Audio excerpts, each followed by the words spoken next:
Ethan Paul Santino Meyer Paras. I am your host for today's video, and we are going to tackle about something that we can see, something that we can touch, and something that we can read.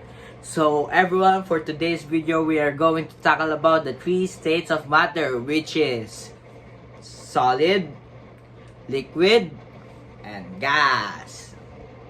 Let's get into it. To start the states of matter, we have the first and foremost is solid. Guys, if you have a brief idea about solid, you can comment it in the comment section if you want. After this video, I will check your idea about solid. So to start this video, I will give the brief meaning of a solid, and I will give an item to be the example of what solids are. So, a solid is a state of matter with fixed shape and a fixed volume. The particles in a solid are close packed so they can vibrate but not flow. Solids are also rigid. They cannot be easily compressed. So, the item for my example is my gaming controller.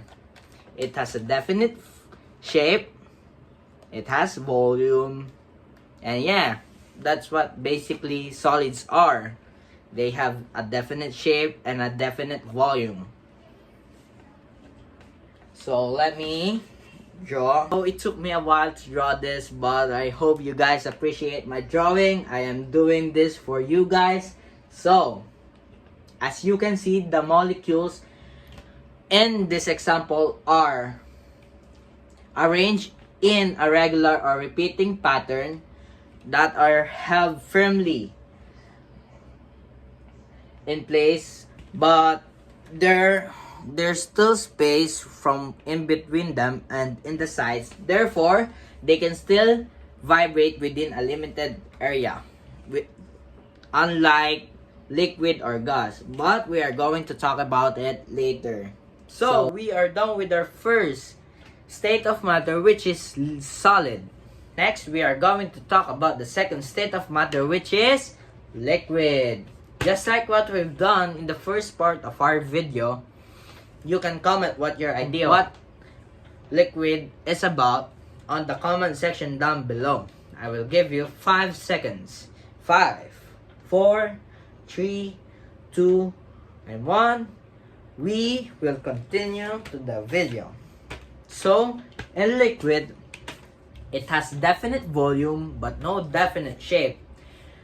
In liquid, particles are close together but they move freely on top of one another. In a container filled with liquid, they take up the shape of the container but not its volume. So, I am going to draw what my example is. I'm done drawing my example. I hope you guys appreciate this. So, as you can see, in liquid, the molecules flow easily around one another. They are kept from flying apart by the attractive force between them. Liquids assume the shape of their containers. So guys, we are almost done with our video. We already discussed the two states of matter, which is solid, liquid, and for the final states of matter, we have gas. So, just like what we've done, you can comment what your ideas on what gases are about in the comment section down below. So, let's continue. So in gases, particles are far apart from one another. They move freely in all directions. They have no definite shape and no definite volume. They fill all the space that they are in. For example, is our air, a steam, or a helium in a balloon. So I'm going to draw my example. I am done drawing my example. So here, As you can see, the molecules that makes up a gas flies in all directions at great speeds. They are so far apart that the attractive forces between them are insignificant. As you can see, no shape and no volume. So, regarding the kinetic energy, the more the particles are apart, the higher kinetic energy they produce. For example, a solid, they have low to none kinetic energy since they are so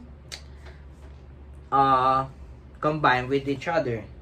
For liquid, it has medium since it has no definite shape.